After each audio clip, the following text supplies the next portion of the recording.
చేస్తారు. కానీ అక్కడ పెట్టాలన్నా మేమే, దింపాలన్నా మేమే అని చాలా సార్లు మీకు చెప్పడం జరిగింది. అండ్ మీరు రూల్స్ ప్రకారం వెళ్దామంటే రారు.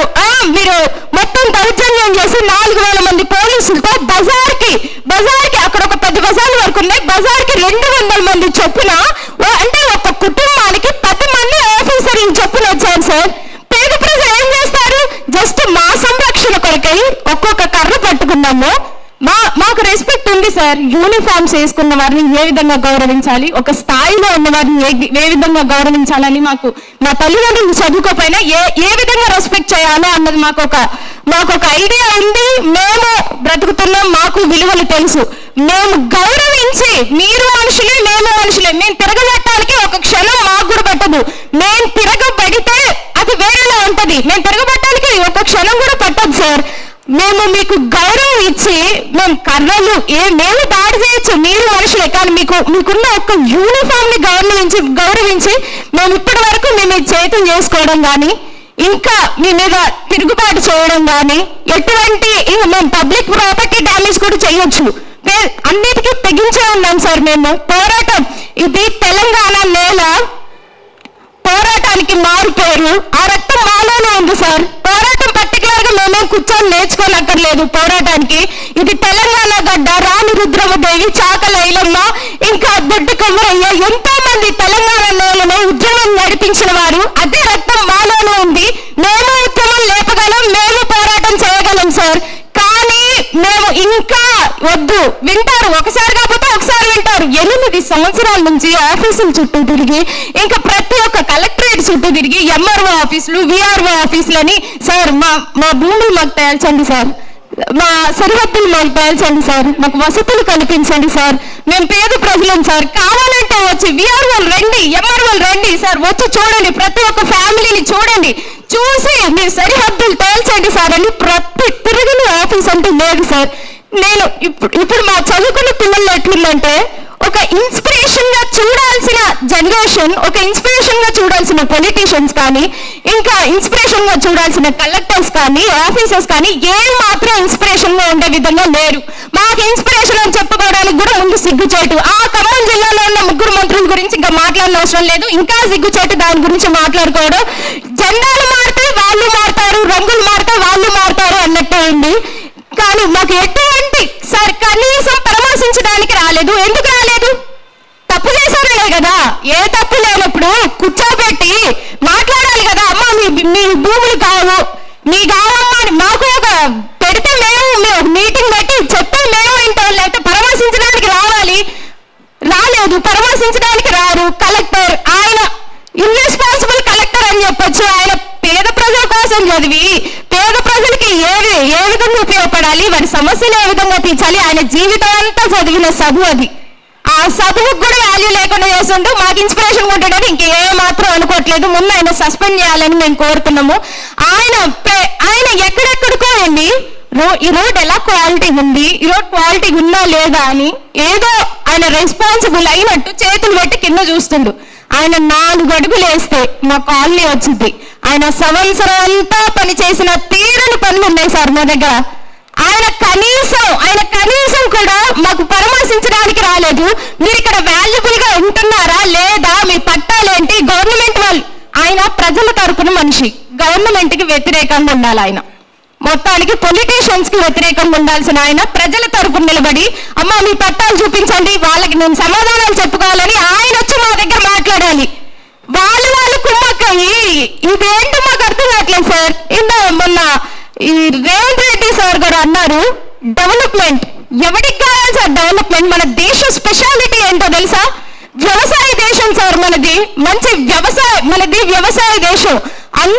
అన్ని కల్చర్స్, అన్ని రిలీజియన్స్, అన్ని పండుగలు జరిపే దేశం సార్ మనది.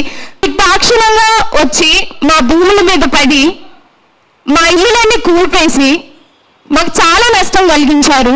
మా డిమాండ్స్ ఏంటంటే, మా భూములు మాకు ఇవ్వాలి.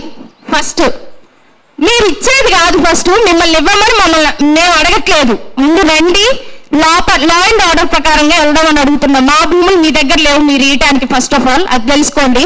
మా భూములు మాకు కావాలి. నష్టపరిహారాలు ఒక్కొక్కరికి నష్టపరిహారాలు చెల్లించాలి. మీ మీ సొమ్ము తీసుకొని మేము ఇల్లు కట్టుకోలేదు. మా మా మా సొమ్ము మీద చేయడానికి మీకు ఏం మాత్రం అర్హత లేదు. అండ్ మీరు ఖచ్చితంగా మాకు నష్టపరిహారాలు చెల్లించాలి. మా భూములు మాకే కావాలి. అండ్ అన్ని ఫెసిలిటీస్ అక్కడ ఉన్న ప్రజలకు కల్పించాలి. Thank you. మాకు అమ్మ లేదు, నాన్న లేదు. మేము 2013లో అప్లికేషన్ పెట్టుకున్నాను. గ్రామీణ పేదల సంఘం అనే ఒక అంటే పార్టీ నుంచి నేను అప్లికేషన్ పెట్టుకున్నాను.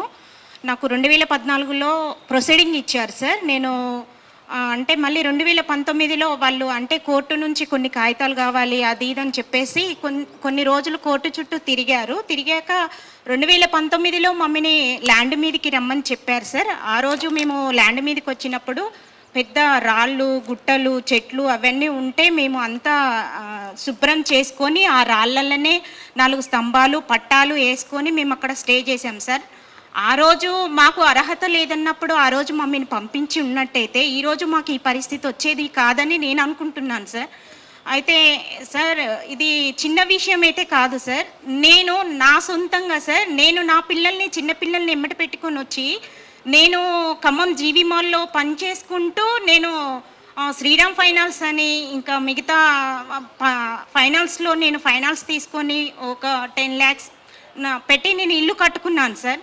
నేను వెళ్ళి కూడా 6 నెలలు అవ్వలేదు సార్. నా ఇంట్లోకి నిర్దాక్షిణ్యంగా కూల్చేశాడు సార్. తెల్లవారుజామున అసలు అంత జనం వచ్చేసరికి ఏం చేయాలో కూడా మాకు అర్థం కాలేదు.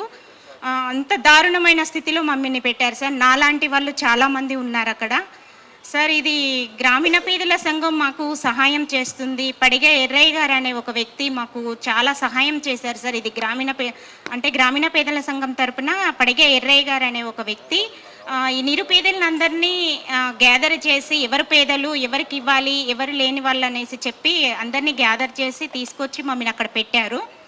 సో అది అంతా ఈ 8 సంవత్సరాల్లో జరిగిన తర్వాత ఇప్పుడు మీకు అర్హత లేదు, మీరు పేదోళ్ళు కాదు, మీరు ఉన్నోళ్ళు అంటే మేము పేదోళ్ళు కాదని వాళ్ళ అనడం కాదు సార్. దయచేసి వచ్చి ఎంక్వైరీ చేసుకొని మాకు నోటీసులు ఇచ్చి మీకు అర్హత లేదు అని ఒక మాట చెప్పుంటే మేము ఆ రోజే వెళ్ళిపోయే వాళ్ళము. ఈరోజు పరిస్థితి ఏంటంటే సార్ మాకు కనీసం పిల్లగాళ్ళు ఎగ్జామ్ రాసే హాల్ టికెట్స్ తీసుకోవడానికి కూడా మాకు అవకాశం ఇవ్వలేదు సార్. దారుణంగా మాకు ఇంటి సామాన్లు నష్టపోయాము, ఇల్లు నష్టపోయాము, రోడ్డున పడ్డాము. ఈరోజు మమ్మల్ని తీసుకెళ్ళి అంబేద్కర్ భవన్లో పెడితే మాకు కనీసం తినడానికి తిండి కూడా లేని పరిస్థితిలో సార్ పువ్వాడ అజయ్ గారు ద్వారా మాకు అన్నం దొరుకుతుంది సార్. వాళ్ళు కూడా పట్టించుకోకపోతే మా పరిస్థితి ఏంటనేది కూడా మాకు అర్థం కావట్లేదు. ఇంకా కొంతమంది మాకు అన్నం సహాయం చేస్తున్నారు సార్. మాకు న్యాయం చేయాలని, అది ప్రభుత్వ ల్యాండ్ అయితే కాదు సార్, అది భూదాన ల్యాండ్ కాబట్టి మాకు హక్కు ఉందని మేము అనుకుంటున్నాము. మాకు హక్కు ఉంది సార్. ఎందుకంటే అది వినోబాబా గారు మాకు నిరుపేదల కోసం ఇచ్చింది సార్. ఎన్నో అంటే నాకు తెలిసిన అది ఏంటంటే పాదయాత్ర చేసి సారు అది భూములు కలెక్షన్ చేసి నిరుపేదలకి దానం చేశారు అనేది అయితే నాకు కొంచెం అవగాహన ఉంది సార్. అది నిరుపేదలది. ఆ నిరుపేదల భూమిని ఈరోజు మీకు అర్హత లేదు అని దౌర్జన్యంగా తీసేసుకోవడం అనేది అన్యాయం సార్. మాలాంటి పేదల పొట్టలు కొడితే గవర్నమెంట్ కూలిపోతుంది సార్, నాశనం అయిపోతుంది. నేనైతే చెప్తున్నాను. ఎందుకంటే ఎంతో కష్టపడి కట్టుకున్న ఇల్లు సార్. నేను ఈరోజు చెట్టు కింద ఉండే పరిస్థితి వచ్చింది. దయచేసి మా డిమాండ్స్ ఏంటంటే సార్ మాకు ఆ భూదాన భూమి మాది, మాకు ఇవ్వాలి. మేము నష్టపోయినది మాకు చెల్లించాలి. మాకు తక్షణమే అక్కడ ఇల్లులు కట్టియాలని కోరుకుంటున్నాం సార్.